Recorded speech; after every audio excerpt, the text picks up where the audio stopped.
Mag-ingat kayo sa biyahe ha. Saan kayo papunta? Tacloban tapos Mindanao na. Sir, sa MFA, nadala ng bigas sa MFA, sa Kadiwa. Thank you, sir. Thank you, sir. Thank you. Thank you, thank you. Mag-ingat kayo sa biyahe ha. Tapos kita kahirap sir. Tapos din. Oo nga. Pag-isa natin. Ngayon, mga 5 pa lang tayo. Gagawin natin 10, tapos gawin natin 20.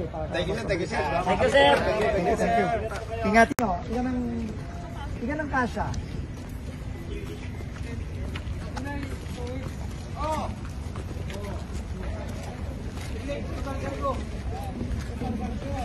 Ay, montag. Oo. Nakasakay na kami. Kayo, gano'ng katagal kayo naghintay? Tayo po 2 araw. Nagawang araw. Si Asek.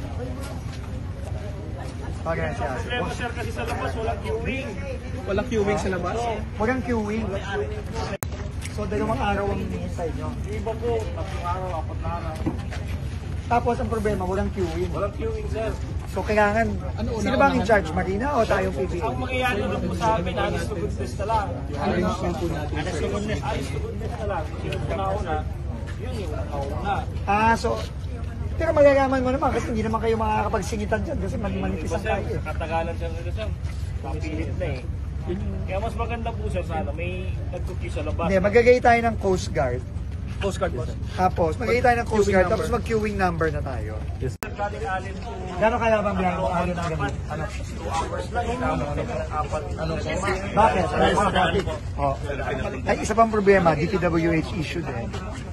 Kasi yung biyahe nila mula Allen sa north, Port of Allen to here, yun yung mga galing ng Luzon, ma'am.